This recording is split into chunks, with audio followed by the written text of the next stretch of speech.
அண்மைச் செய்தி. இளநிலை மருத்துவ படிப்புக்கான நீட் தேர்வில் முறைகேடு புகார்கள் எழுந்ததால் மறுதேர்வு கோரி வழக்கு தொடரப்பட்டுள்ளது. நீட் யுஜி மறுதேர்வு கோரி சற்று நேரத்தில் தீர்ப்பு வழங்கப்பட உள்ளது. இந்த வழக்கில் சற்று நேரத்தில் தீர்ப்பு வழங்கப்பட உள்ளது. தேர்வு முறையில் அமைப்பு ரீதியான குறைபாடு உள்ளதாகவும் வினாத்தாள் கசிந்ததாகவும் புகார் எழுப்பப்படுகிறது. அண்மைச் செய்தியாக பார்த்து வருகிறோம். 1.08 லட்சம் இடங்களுக்காக 23,33,000 பேர் நீட் தேர்வை எழுதியுள்ளனர் என்று தலைமை நீதிபதி சந்திரசூட் தெரிவித்துள்ளார். நீட் யுஜி மறுதேர்வு வழக்கில் சற்று நேரத்தில் தீர்ப்பு வழங்கப்பட உள்ளது.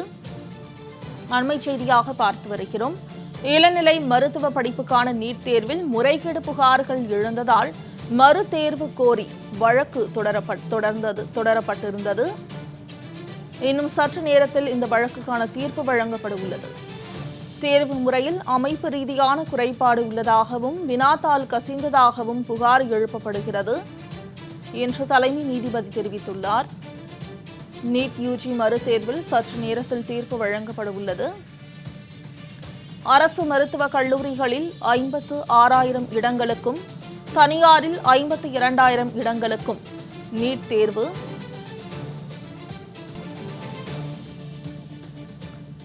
நீட் யுஜி மறுதேர்வில் இன்னும் சற்று நேரத்தில் தீர்ப்பு வழங்கப்பட உள்ளது. 720க்கு 164 மதிப்பெண்கள் பெற்றாலே நீட் தேர்வில் தேர்ச்சி பெற முடியும் என்று தலைமை நீதிபதி தெரிவித்துள்ளார். நீட் யுஜி மறுதேர்வில் தீர்ப்பு வாசிக்கப்பட்டு வருகிறது.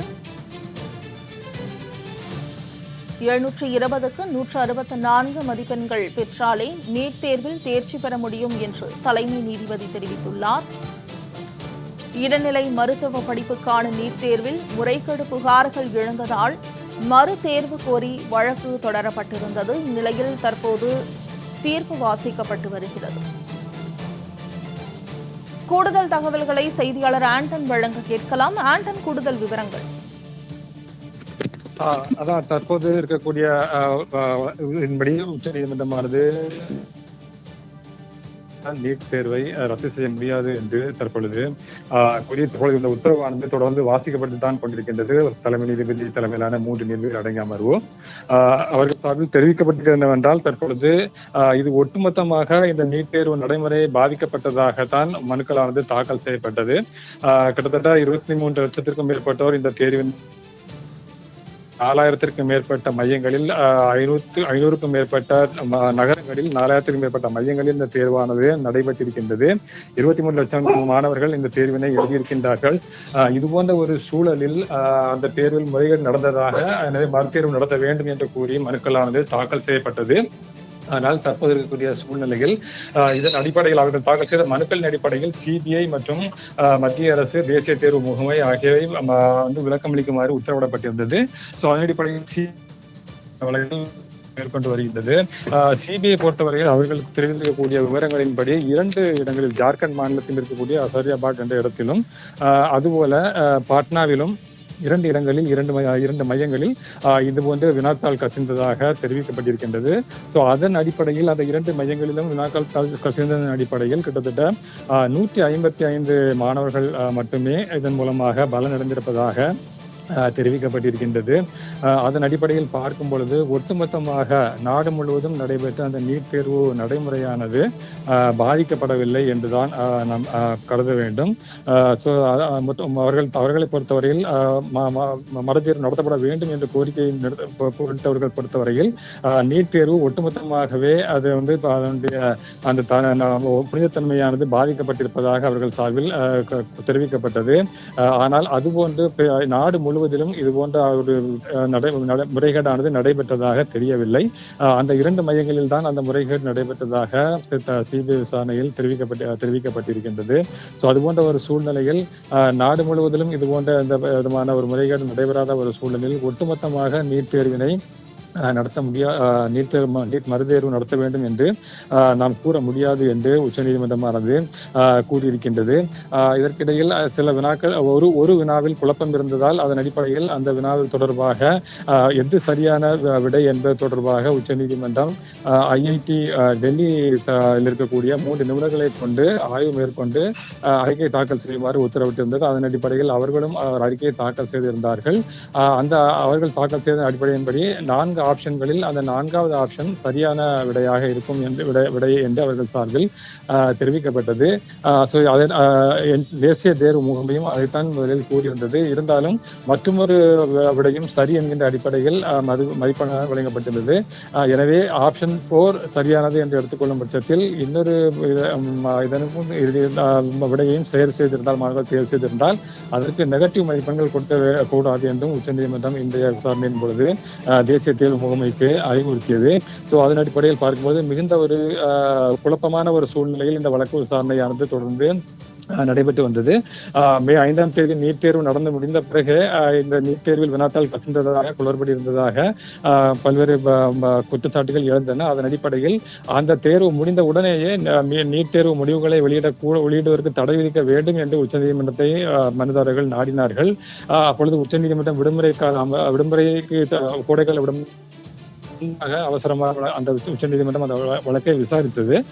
அப்பொழுதே உச்சநீதிமன்ற தலைமை நீதிபதி தான் அந்த வழக்கையும் விசாரித்தார். அப்போ இதே கருத்து தான் அப்பொழுதும் தெரிவித்திருந்தார். கிட்டத்தட்ட 23 லட்சம் மாணவர்கள் இந்த தேர்வினை எழுதியிருக்கின்றார்கள். அதுபோன்ற ஒரு சூழ்நிலையில் ஒட்டுமொத்தமாக நீட் தேர்வு முடிவுகளை வெளியிட தடை விதிக்க முடியாது என்று அப்பொழுதே தெரிவித்திருந்தார்கள். அதன் அடிப்படையில் நீட் தேர்வு முடிவுகளை வெளியிடலாம் என்று உச்சநீதிமன்றமானது உத்தரவிட்டது. அதன் அடிப்படையில் தான் தேசிய தேர்வு முகமையானது நீட் தேர்வு முடிவுகளை வெளியிட்டது. அதற்கு பிறகாக நீட் தேர்வு முடிவுகள் வெளியிடப்பட்ட பிறகும் ஏராளமான மனுக்கள் உச்சநீதிமன்றத்தில் தாக்கல் செய்யப்பட்டன. அதுபோன்ற கருணை மதிப்பெண்கள் வழங்கப்பட்டதன் அடிப்படை, அதேபோல நீட் தேர்வு எழுதும்போது அந்த தவறான வினாத்தாள் கொடுக்கப்பட்டு அதனால் காலதாமதம் ஏற்பட்டது என பல்வேறு குளறுபடிகள் நடந்ததாக கூறப்பட்டு மனுக்கள் தாக்கல் செய்யப்பட்டன. அதன் அடிப்படையில் உச்சநீதிமன்றம் பிறகும் அதனை விசாரித்து விடுமுறை கால அமர்வுகளும் அதனை விசாரித்து 1563 மாணவர்களுக்கு மறுதேர்வு நடத்துமாறு உச்சநீதிமன்றம் உத்தரவிட்டது. அதன் அடிப்படையில் அந்த 1563 மாணவர்களுக்கும் மறுதேர்வு தேசிய தேர்வு முகமை சார்பில் நடத்தப்பட்டது.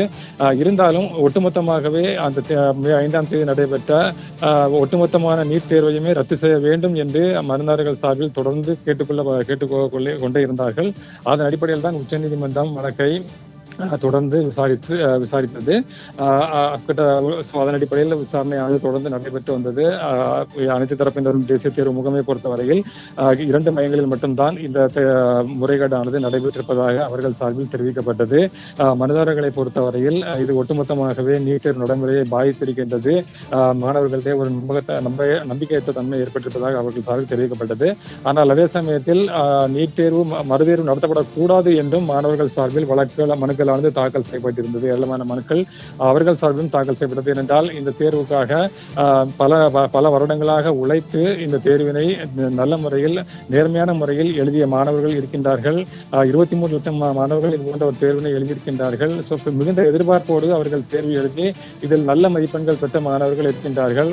ஒட்டுமொத்தமாக இந்த தேர்வை ரத்து செய்துவிட்டு மறுதேர்வு நடத்துமாறு உத்தரவிட்டால் அது உளவியல் ரீதியாகவும் மன ரீதியாகவும் மாணவர்கள் நேர்மையான முறையில் தேர்வு எழுதிய மாணவர்களை மிக கடுமையான மன உளைச்சலுக்கு ஆளாக்கும்.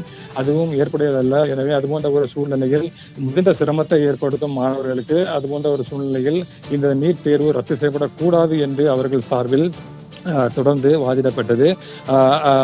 அது போன்ற ஒரு சூழ்நிலை தான் உச்சநீதிமன்றம் தற்பொழுது இறுதியாக இது போன்ற ஒரு முடிவினை எடுத்திருக்கின்றது. உச்சநீதிமன்றமும் தற்போது இருக்கக்கூடிய சூழ்நிலையில் ஒட்டுமொத்தமாக இது இந்த நீட் தேர்வு நாடு முழுவதும் பாதிப்பு முறைகேடுகள் நடந்ததாக எந்த விதமான ஆதாரமும் இல்லை என்கின்ற சூழ்நிலையில் ஒட்டுமொத்தமாக நாடு முழுவதிலும் நடைபெற்ற அந்த நீட் தேர்வினை ரத்து செய்ய முடியாது என்று தற்பொழுது உச்சநீதிமன்றமானது ஒரு முக்கியமான ஒரு உத்தரவினை பிறப்பித்திருக்கின்றது. என்றால் மிகுந்த ஒரு எதிர்பார்ப்பிடையே மாணவர்கள் காத்திருக்கின்றார்கள். கலந்தாய்வு தொடங்க வேண்டிய சூழ்நிலையில் அந்த தேர்வு காரணமாக அது தொடர்ந்து காலதாமதமாக இருந்த சூழ்நிலையில் உச்சநீதிமன்றமானது தற்பொழுது அவசரமாக இந்த வழக்கை விசாரணை மேற்கொண்டு தற்பொழுது உச்சநீதிமன்றம் இந்த நீட் மறுதேர்வு தேவையில்லை, ஏற்கனவே நடைபெற்ற அந்த நீட் மே 5ஆம் தேதி நடைபெற்ற அந்த தேர்வானது கிட்டத்தட்ட 23 லட்சம் மாணவர்கள் எழுதியிருக்கின்றார்கள். அது போன்ற ஒரு சூழ்நிலையில் அந்த நீட் தேர்வினை ரத்து செய்ய முடியாது என்று உச்சநீதிமன்றமானது